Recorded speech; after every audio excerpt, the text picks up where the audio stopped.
जय माता की। आज बात करेंगे कि देखिए, किसी का मैसेज आया मेरे पास और रिक्वेस्टेड वीडियो है ये कि मैं गुरु गोरखनाथ जी का मंत्र जप करती हूँ, कोई बहन है। और क्योंकि औरतें उनका धूना नहीं लगा सकती, तो क्या ये सही है? देखिए, गुरु का मंत्र कोई भी जप कर सकता है, चाहे वो बहन बेटी है या फिर कोई पुरुष है।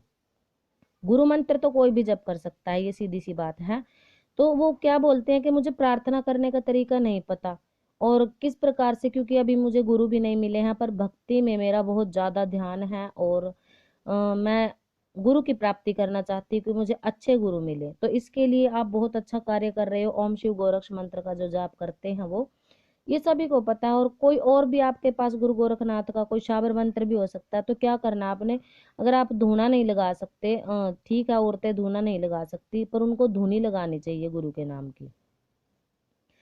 तो गुरु के नाम की धूनी लगा करके इसमें थोड़ा सा सामान होता है जो आपने पीस करके, इसमें क्या होता है, गूगल लोबान और ये बालछड़, थोड़ा सा जो हवन सामग्री होती है ना, उसमें आप पंचमेवे का प्रसाद मिक्स करिए और उसको पीस लीजिए। आप जैसे कंडे की आग बना करके उस पर थोड़ा डाल के आप उसकी धूनी पूरे घर में घुमाइए। अगर आपको ये भी लगता है कि हमारे ऊपर कोई तंत्र क्रिया हुई है या कोई हमारे ऊपर क्रियाएं करता है, तो गुरु की धूनी से अपने आप ही श्वेता कट जाएंगे, अगर आप उनका नाम का मंत्र जप करते हो तो, क्योंकि गुरु के आगे ही ये सारी चीजें चलती हैं।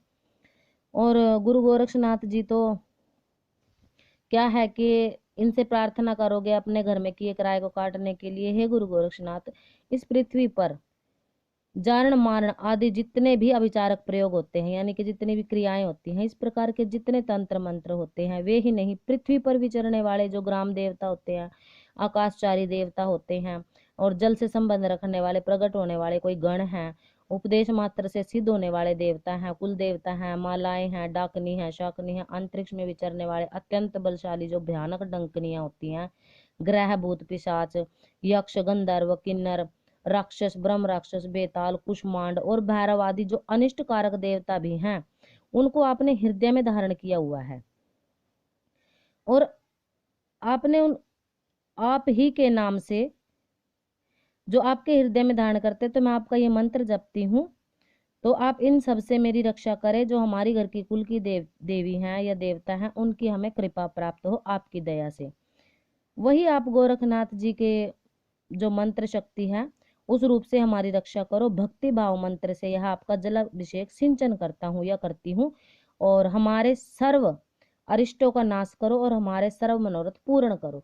अब आप सिंचन कैसे कर सकते हो, जलाभिषेक कैसे कर सकते हो? ना तो हमारे पास फोटो है, ना मूर्ति है, ना धूना लगाते हैं। तो जो आपने धुनी लगाई है ना गुरु के नाम की, किसी मिट्टी के कसोरे में, या फिर एक धूपिया सा आता है जो पीतल का, जो हम भी रखते हैं, तो क्या करना है आपने, उसके चारों तरफ आप गंगा जल मिक्स करके ताजे जल में उसके चारों तरफ छींटा लगा करके, वो जलाभिषेक ही माना जाता है गुरु गोरखनाथ जी के नाम का। तो अगर आप ये मंत्र जप करते हो और इनका छींटा लगा करके ऐसी प्रार्थना करते हो, देखिए बहुत सारे लोग हैं जिनके पास मंत्र तो होता है, मंत्र तो आपको कहीं से भी मिल जाएगा। किसी रिश्तेदार से भी आप ले सकते हो, कहीं किसी कॉपी किताब से भी ले सकते हो, या फिर गूगल बाबा तो आजकल है ही। और ओम शिव गोरक्ष, ओम शिव गोरक्ष, इस मंत्र को तो सभी जानते हैं, तो जप कर लेना चाहिए। बहुत अच्छी बात है। गुरु मंत्र जिनके पास नहीं है वो ओम शिव गोरक्ष के नाम का जप करिए ना, ये तो महागुरु हैं, सभी जानते हैं इस बात को। तो इनका जलाभिषेक करके सिंचन करके आप प्रार्थना करो, और आप देखोगे ना, इनकी जो थोड़े दिन आप अपने घर में धूनी लगाओगे, तो क्या है कि आपकी जो शक्तियां आपको रास्ता नहीं दे रही हैं, आपको कोई किए कराए की, आपको भटकने की जरूरत नहीं है, सब कुछ अपने घर में है। जरूरत है तो बस क्या, मन टिकाने की। अब जैसे लोग कहते हैं कि मेरे ऊपर करा कराया, अब किसी एक बहन का हमारे पास फोन आया था कि कोई हमारे घर में उड़द डाल के चला गया है, और तभी से हमारे घर में बहुत ज्यादा रोग बीमारियां उत्पन्न हो गई और हम बर्बाद हो चुके हैं, और हमने उसको पकड़ भी लिया था। तो इन लोगों के हिसाब से, जैसे अब क्या करते हैं जी, अतिसांग भैरव है, रूरू चंड भैरव है, क्रोध भैरव, उन्मत्त भैरव, ये बहुत सारे भैरव हैं। इनकी जिसने सिद्धि कर रखी है वो क्या करते हैं, ये वैष्णो और रज और तमस, यानी कि तीनों ही रूप में चलते हैं गुरु गोरखनाथ जी के जो साथ, क्योंकि इन्होंने इन सभी शक्तियों को अपने हृदय में धारण कर रखा है। तो ये सभी शक्तियां इनसे डर के चलती हैं, इन्होंने सभी के ऊपर विजय पा रखी है। इनसे बड़ा देव कोई नहीं, देवों के देव है ये। हम तो देव ही मानते हैं इनको, क्योंकि जो इनको देव मान करके पूजा करते हैं उनकी सभी मनोकामना मनोरथ वैसे ही पूर्ण हो जाते हैं। अगर किसी ने इनकी सेवा भी सच्चे मन से कर ली तो उसको ना तो कुल देवी पूजने की जरूरत है, ना किसी इष्ट को पूजने की जरूरत है। खाली सिर्फ गुरु गोरखनाथ को पूजिए, इनके साथ सारे पूज जाएंगे, क्योंकि ये सभी पर विजय प्राप्त कर चुके हैं।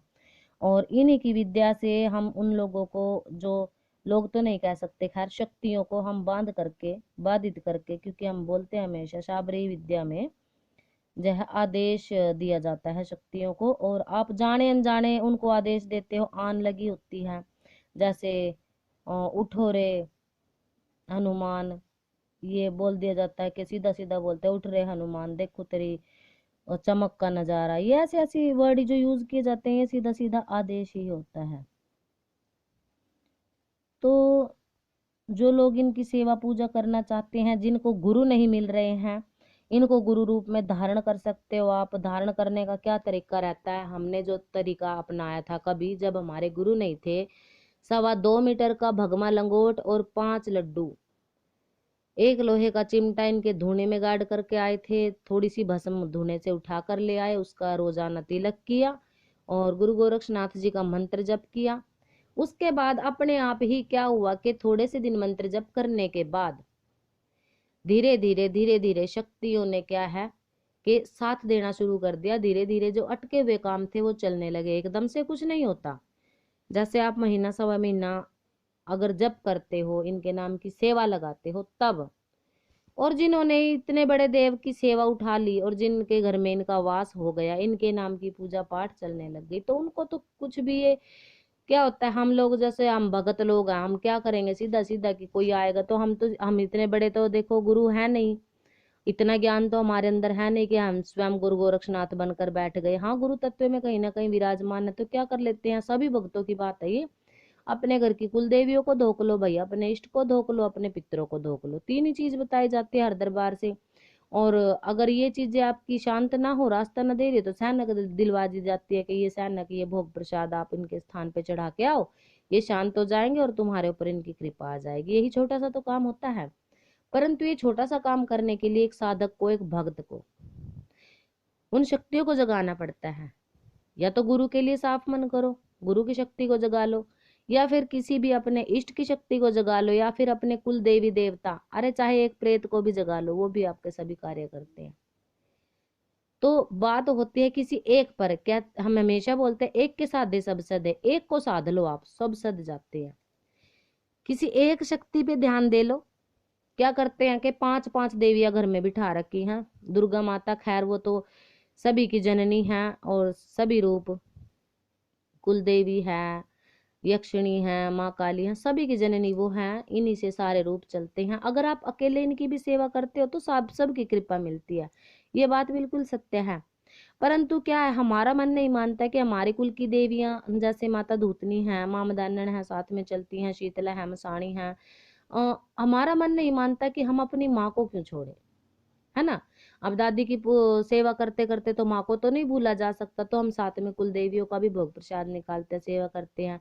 ये अपने हिसाब से आदमी सोचता है।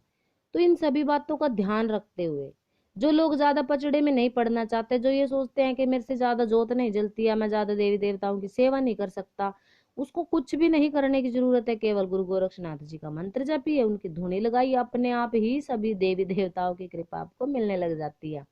ये बात सत्य है। परंतु क्या होता है, इसमें थोड़ा सा नियम होता है, थोड़ा सा आपको ब्रह्मचारी रहना पड़ता है जब तक आप सिद्धि साधना करते हो। और ब्रह्मचर्य निभाना तो यहाँ सबके बस की बात है नहीं, तो मन साफ रखना पड़ता है थोड़ा सा, क्योंकि सतगुरु महाराज हैं वो। जब आप उनकी सेवा साधना करोगे तो यहाँ पर चुगली, निंदा, वैर भाव की चीज तो होनी नहीं चाहिए। हाँ, किसी देवी की, कुल देवी की, यक्षिणी की साधना करते हैं तो उसमें इतना मन साफ करने की जरूरत नहीं होती। पर ये सतगुरु है, जब आप इनकी कृपा पाना चाहते हो और इन्हीं की कृपा से सभी देवी देवताओं की कृपा पाओगे, तब यहाँ मन की शुद्धि, तन की शुद्धि, सारी चीजें चलती है। थोड़ा सा कड़ा नियम हो जाता है, तभी तो लोग इनकी सेवा नहीं कर पाते ज्यादातर। इनके साथ किसी देवी देवता को सिद्ध करते हैं। ये सच्चाई है भाई। और जिन्होंने सतगुरु के चरणों में ध्यान लगा लिया सतगुरु जी को, अब क्या है कि गुरु गोरखनाथ जी सतगुरु हैं, और जो उनकी सेवा करते हैं हमारे गुरु, जिनको हमने गुरु धारण किया, संसार रूपी गुरु, वो इन्हीं की कृपा से हमें प्राप्त हुए, क्योंकि ये तो आकर के अब ज्ञान नहीं दे सकते, और इतनी भक्ति हम कर नहीं सकते कि हमारे अंतःकरण से ज्ञान प्रकट हो जाए, है ना। तो क्या होता है, हम सांसारिक गुरु धारण करते हैं, वो हमें मंत्र तंत्र देते हैं, चलने का थोड़ा तरीका बताते हैं, और हमारी जिंदगी सुगम तरीके से चलने लग जाती है, और एक भगत अच्छा भगत बन के जगत कल्याण कर पाता है। तो इन सभी चीजों का ध्यान रखते हुए आप ये कार्य करते रहिए, और नई नई जानकारियों से जुड़ते रहिए।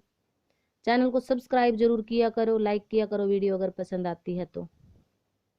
देखिए, एक बात मैं और बोलना चाहूंगी कि लोग जो है ना, बड़ी बड़ी बातों में घुस जाते हैं और मन भटका लेते हैं। भटकाव की स्थिति ना हो, बस जो गुरु ने आपको आदेश दिए हैं उन पर चलो, और चलकर तो देखिए आपको कितना कुछ मिलता है।